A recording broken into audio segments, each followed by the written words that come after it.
ಸಾರ್ವಜನಿಕ ಆಸ್ಪತ್ರೆ ಹರಿಹರದಲ್ಲಿ ಈಗ ಅಗ್ನಿ ಅವಘಡ ಸಂಭವಿಸ್ತಾ ಇದೆ. ಈ ಅಗ್ನಿ ಅವಘಡನ ನಮ್ಮ ಆಸ್ಪತ್ರೆ ಸಿಬ್ಬಂದಿಯವರು ಹೇಗೆ ಹ್ಯಾಂಡಲ್ ಮಾಡ್ತಾರೆ ಅನ್ನೋದನ್ನ ನಾವು ಸಿಂಪಲ್ ಮಾಪನ ಮೂಲಕ ಈಗ ತೋರಿಸ್ಕೊಡ್ತಾ ಇದ್ದೀವಿ. Hello, 106A red code alert, 106A red code alert, 106A red code alert.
ಇವತ್ತಿನ ದಿವಸ ನಾವು ಸಾರ್ವಜನಿಕ ಆಸ್ಪತ್ರೆ ಹರಿಹರದಲ್ಲಿ ಫೈರ್ ಆದರೆ ಹೇಗೆ ಅದನ್ನು ಬೆಂಕಿ ನಂದಿಸಬೇಕು ಅನ್ನೋದ್ರ ಬಗ್ಗೆ ನಾವು ಇವಾಗ ಮಾಕ್ ಡ್ರಿಲ್ ಮಾಡಿದ್ದೀವಿ.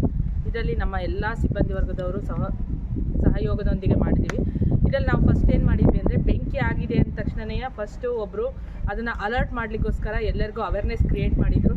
ಇನ್ನೊಬ್ಬರು ಫೈರ್ ಅಲಾರ್ಮ್ ಮಾಡಿಕೊಂಡ್ರು, ಇನ್ನೊಬ್ಬರು ಬೆಂಕಿ ನಂದಿಸೋದಕ್ಕೋಸ್ಕರ ಇವ್ಯಾಕ್ಯುಯೇಷನ್ ಟೀಮಾಗಿ ಡಿವೈಡ್ ಮಾಡಿದ್ವಿ. ಸ್ವಲ್ಪ ಜನ ಅದರಲ್ಲಿ ಫಸ್ಟ್ ಏಡ್ ಟೀಮ್ ಆದರು, ಟ್ರಾನ್ಸ್ಪೋರ್ಟೇಷನ್ ಟೀಮ್ ಆದರು, ಮೆಡಿಕೇಷನ್ ಟೀಮ್ ಆಗಿ ನೋಡಿದ್ವಿ. ಆಮೇಲೆ ರೆಸ್ಕ್ಯೂ ಮಾಡಿದ್ರು ಪೇಷಂಟಿಗೆ. ರೆಸ್ಕ್ಯೂ ಮಾಡಾದಮೇಲೆ ಎಲ್ಲರೂ ಅಲ್ಲಲ್ಲಿ ಉಳಿದಿದ್ದಾರಾ ಏನು ಅಂತೇಳಿ ಸರ್ಚ್ ಆ್ಯಂಡ್ ಸೇಫ್ಟಿ ಮಾಡಿಕೊಂಡ್ರು. ಇದನ್ನೆಲ್ಲ ಆದಮೇಲೆ ನಾವೀಗ ಇಲ್ಲಿ ಬಂದು ಸಂಪೂರ್ಣವಾಗಿ ಸಕ್ಸಸ್ಫುಲ್ಲಾಗಿ ಈ ಟೀಮು ಕೆಲಸ ಮಾಡಿ ಮಾಕ್ ಡ್ರಿಲ್ಲನ್ನು ಮಾಡಿಕೊಂಡು ನಾವೆಲ್ಲ ಅವೇರ್ನೆಸ್ ಕ್ರಿಯೇಟ್ ಮಾಡ್ಕೊಂಡಿದ್ದೀವಿ.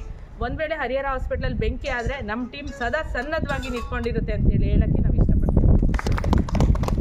ಇದಕ್ಕೆ ಮುಂಚೆ ಟ್ರೈನಿಂಗ್ ಆಗಿತ್ತಾ ನಿಮಗೆ ಇದ್ರ ಬಗ್ಗೆ? ಇದ್ರ ಬಗ್ಗೆ ಒಂದು ಸಲ ಫೈರ್ ಆಫೀಸಿಂದ ಬಂದು ನಮಗೆ ಟ್ರೈನಿಂಗ್ ಕೊಟ್ಟಿದ್ದಾರೆ ಫೈರ್ ಆಫೀಸರ್ಸು. ಪ್ರತಿ ವರ್ಷ ನಮ್ಮ ಆಸ್ಪತ್ರೆಯಲ್ಲಿ ಮಾಡ್ತಾ ಇರ್ತೀವಿ. ಇದರಿಂದಾಗಿ ನಮಗೆ ಸ್ವಲ್ಪ ಅವೇರ್ನೆಸ್ ಇತ್ತು. ಬಟ್ ಈಗ ನಾವು ಇದನ್ನು ಒಂದು ಸಲ ಮಾಕ್ ಡ್ರಿಲ್ ಮಾಡಿದ ಮೇಲೆ ನಾವು ತುಂಬ ಪರ್ಫೆಕ್ಟಾಗಿ ನಿಂತ್ಕೊಂಡಿದ್ದೀವಿ. ಇದು ಬಿಟ್ಟು ಮತ್ತೆ ಮಾಕ್ ಡ್ರಿಲ್ ಮಾಡ್ತಾ ಇದ್ದೀರಿ? ಮಾಡೋ ಐಡಿಯಾ ಇದೆ ನಿಮಗೆ? ನೆಕ್ಸ್ಟು ಚೈಲ್ಡ್ ಅಬ್ಡಕ್ಷನ್, ಒಂದು ವೇಳೆ ಯಾರಾದ್ರು ಮಗು ಕತ್ಕೊಂಡು ಹೋದರೆ ನೆಕ್ಸ್ಟ್ ನಾವು ಏನು ಮಾಡಬೇಕು ಅನ್ನೋದ್ರ ಬಗ್ಗೆ ನಾವು ಮಾಡ್ತಿದ್ದೀವಿ. ಸಡನ್ನಾಗಿ ಮಾಸ್ ಕ್ಯಾಶುಯಾಲಿಟಿ ಬಂದರೆ ಹೇಗೆ ಮಾಡಬೇಕು ಅನ್ನೋದ್ರ ಬಗ್ಗೆ, ಹಾರ್ಟ್ ಅಟ್ಯಾಕ್ ಆದರೆ ಅದನ್ನು ಹೇಗೆ ಹ್ಯಾಂಡ್ಲು ಮಾಡಬೇಕು ಅನ್ನೋದ್ರ ಬಗ್ಗೆ ಎಲ್ಲದ್ರ ಬಗ್ಗೆ ನಾವು ಮಾಕ್ ಡ್ರಿಲ್ ಮಾಡ್ತೀವಿ. ಅಲ್ಲದೆ ನಮ್ಮದು ಬೇರೆ ಬೇರೆ ಪ್ರೋಗ್ರಾಮ್ ಇರೋದ್ರಿಂದ ಲಕ್ಷ್ಯ ಪ್ರೋಗ್ರಾಮ್ ಅಂಡರಲ್ಲಿ ನಾವು ಸುಮಾರು ರೋಲ್ ಪ್ಲೇಗಳನ್ನು ಮಾಡ್ಕೊಂಡಿದ್ದೀವಿ. ಒಂದು ವೇಳೆ ಬ್ಲೀಡಿಂಗ್ ಜಾಸ್ತಿ ಆಯ್ತಪ್ಪ, ಪೋಸ್ಟ್ ಮಾರ್ಟಮ್ ಹೆಮರೇಜ್ ಆಯಿತು, ತಾಯಿಗೆ ತೊಂದರೆ ಇರುತ್ತೆ, ಅವಾಗ ಏನು ಮಾಡಬೇಕು, ಎಕ್ಲಾಮ್ಸಿ ಆಗಿ ಫಿಟ್ಸ್ ಬಂದು ಕನ್ವಲ್ಷನ್ ಬರುತ್ತೆ, ಅವಾಗ ನಾವು ಹೇಗೆ ಮ್ಯಾನೇಜ್ ಮಾಡಬೇಕು, ಹೇಗೆ ಟ್ರಾನ್ಸ್ಪೋರ್ಟ್ ಮಾಡಬೇಕು, ಹೇಗೆ ಮೆಡಿಕೇಷನ್ ಕೊಡಬೇಕು, ಈ ಥರದಲ್ಲಿ ಹಲವಾರು ಕಂಡೀಷನ್ಗಳನ್ನು ಹೇಗೆ ಮ್ಯಾನೇಜ್ ಮಾಡಬೇಕು ಅನ್ನೋದ್ರ ಬಗ್ಗೆ ನಾವು ಆಲ್ರೆಡಿ ಮಾಡಿದ್ದೀವಿ. ಈಗ ಇದು ಎಲ್ಲ ಹಾಸ್ಪಿಟ್ಲಲ್ಲೂ ಮಾಡ್ತೀರಾ ಅಥವಾ ಸಾರ್ವಜನಿಕ ಆಸ್ಪತ್ರೆ ಹರಿಹರದಿಂದ ಮಾತ್ರ ಹಿಂಗೆ ಮಾಡ್ತಿರೋದು? ಎಲ್ಲ ಆಸ್ಪತ್ರೆಯಲ್ಲೂ ಮಾಡಬೇಕು ಅಂತ ಹೇಳಿ ಇದೆ. ಆದರೆ ನಮ್ಮ ಆಸ್ಪತ್ರೆಯಲ್ಲಿ ಏನು ಗೈಡ್ಲೈನ್ಸ್ ಇದೆ ಅದಕ್ಕೋಸ್ಕರ ನಾವು ಅದಕ್ಕೆ ಮಾಡಿಕೊಂಡು ನಾವು ಅದಕ್ಕೆ ಯಾವಾಗಲೂ ಪ್ರಿಪ್ರೇಷನ್ ಮಾಡ್ಕೊತಾನೆ ಬಂದಿದ್ದೀವಿ. ಇದರಿಂದಾಗಿ ಎಲ್ಲ ಪ್ರೋಗ್ರಾಮಲ್ಲೂ ನಾವು ಸರ್ಟಿಫೈ ಆಗ್ತಾ ಬಂದಿದ್ದೀವಿ. ಇದಕ್ಕೋಸ್ಕರ ತುಂಬ ಸಹಾಯ ಆಗ್ತಾ ಇದೆ.